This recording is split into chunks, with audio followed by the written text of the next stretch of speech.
Wala nang maraming paligoy-ligoy pa, diretso sa punto na. Maiksi lang ang komentaryo, pero diretso sa punto. Maraming kuro-kuro, may tiwali, may totoo. Dito, sa puntong diretso tayo. Punto, diretso. Mga kabunyog, mga kabayan, may init na balita ngayong araw. Lumabas na, lumabas na ang arrest warrants ng Regional Trial Court ng Laguna tungkol dito sa sa kaso ng mga missing sabungeros. There is a warrant of arrest and we will enforce it. Anybody who is on the way, arrestuin po namin. Naaresto na ng Philippine National Police Criminal Investigation and Detection Group o CIDG ang 9 na pulis at 8 sibilyan na sangkot sa kaso ng missing sabungero. Ito ay matapos na isilbi ang warrant of arrest na inisyu ng Branch 26 ng Santa Cruz Regional Trial Court sa 17 mula sa 18 individual. May kaugnayan ito sa kinakaharap nilang kaso na serious illegal detention at kidnapping with homicide. Ayon kay CIDG Director, Police Major General Robert Alexander Morico. Nasa kustodiya na ngayon ng CIDG ang mga naaresto kabilang ang mga pulis na Lieutenant Colonel ang pinakamataas na ranggo. Agad na isinailalim ang mga naarestong akusado sa booking procedures. Right now, together with other units of the Philippine National Police like Highway Patrol, Intelligence Group, we have in our custody 9 police officers and 6 civilians. Yes. 6 civilians po, mga security ni Atong Ang dati, co-accused. The operation is ongoing. We're going to account all. We will do our best, perform the marching order coming from the CPNP. I ask Mr. Atong Ang to peacefully surrender na lang. Sa ngayon, sinusuyod na ng mga operatiba ang mga property ng itinuturing na mastermind na si Charlie Atong Ang na siya na lamang pinaghahanap ng mga otoridad. Ongoing ngayon ang manhunt. There are several properties niya po in Metro Manila as well as in Region 4A na ongoing yung ng tauhan namin.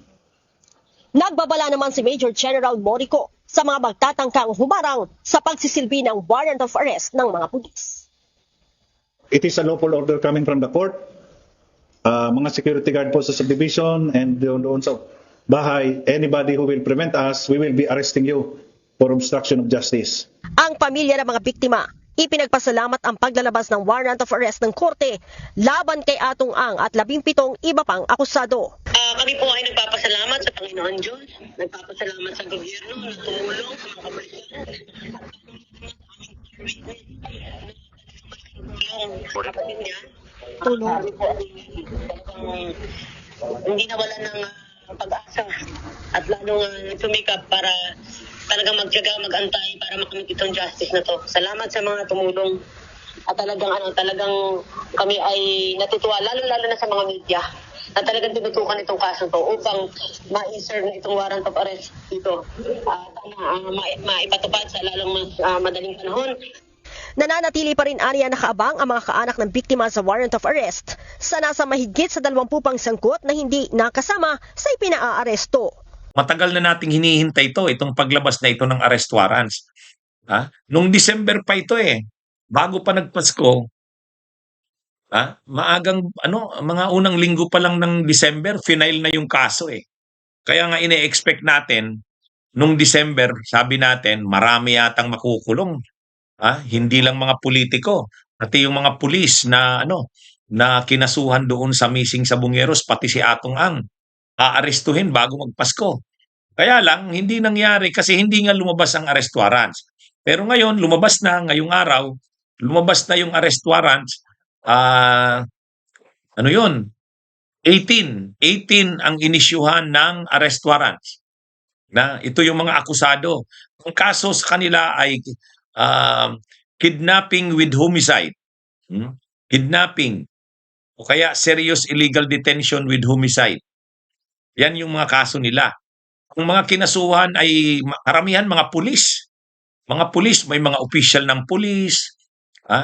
Ito yung mga pulis na naging kasangkapan di umano nila Atong Ang sa pagdukot, pagpatay sa mga sabungeros. Matagal na tong kaso na to. Ngayon lang talaga ito gumulong, eh, ngayon lang gumulong. Ngayon, siyempre ginagawa lahat nila Atong Ang na hindi sila makasuhan diyan, pero hindi nila napigilan. Talagang natuloy ang kaso. Kaya ngayon may warrant of arrest na sa kanila.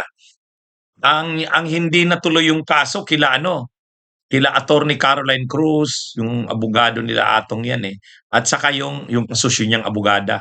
At saka yung si Gretchen Barreto, hindi kasama sa kinasuhan. Pero sabi ng prosecutor sa resolution nito, hindi ibig sabihin na hindi sila kakasuhan. Wala lang tibay pang ebidensya sa kanila. Without prejudice na pwede silang kasuhan kung may mga ebidensya ng makita laban sa kanila. Pero ang may matibay na mga ebidensya talaga, prima facie evidence at reasonable certainty of conviction, itong kila Atong Ang. Doon sa mga pulis, official na pulis at mga tauhan ng pulis na kasangkapan doon sa nangyaring pagdukot at pagpatay sa mga missing Sabongeros. Matagal nang pinaglalaban yan, yung hustisya dyan. Kasi marami yan. Ilang po ba yung missing Sabongeros na yan? Ito'y sinubaybayan, itong kasong ito. Kaya actually, hinihintay talaga kung kailan maaaresto sila Atong Ang. O ito na nga, lumabas na. Yung mga pulis at saka yung ilang sibilyan na sangkot, naaresto na. 50 na. 9 na pulis at 6 na sibilyan ang naaresto na. Si Atong Ang, pinuntahan doon sa bahay niya sa Pasig, hindi naman inabutan, wala doon. Pinuntahan din sa mga farms niya sa Batangas, wala rin doon.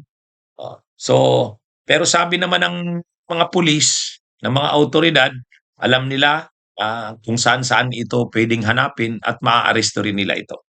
Kaya abangan natin mga kabunyog, mga kababayan, ang susunod na kabanata dyan. Ang malinaw dito, itong taong ito ng 2026 sininimulan sa mga pag-aresto sa mga sinasabi nating mga dapat nang maaresto. Itong sila Atong Ang, ayan, ngayon na pinag-aaresto na sila, hinahanap na si Atong Ang. Yung karamihan na aresto na, 15 out of 18 na. Sabi din ni PNP Chief Nartatis, si Bantag din, ino-operate na rin nila na hanapin at arestuhin. Yun, medyo marami talagang inaaresto ngayon. At susunod na rin yan, may lalabas na ng mga makakasuhan ng mga senador, kongresista, sana may maaresto na. Si Bato de la Rosa, pag lumabas na rin ang arrest warrant niya ng ICC, aarestuhin na rin yan.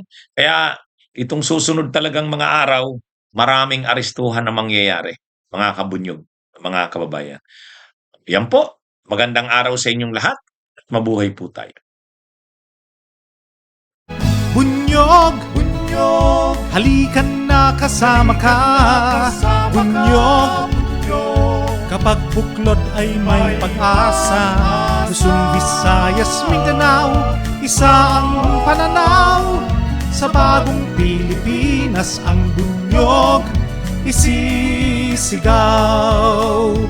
Bunyog, bunyog.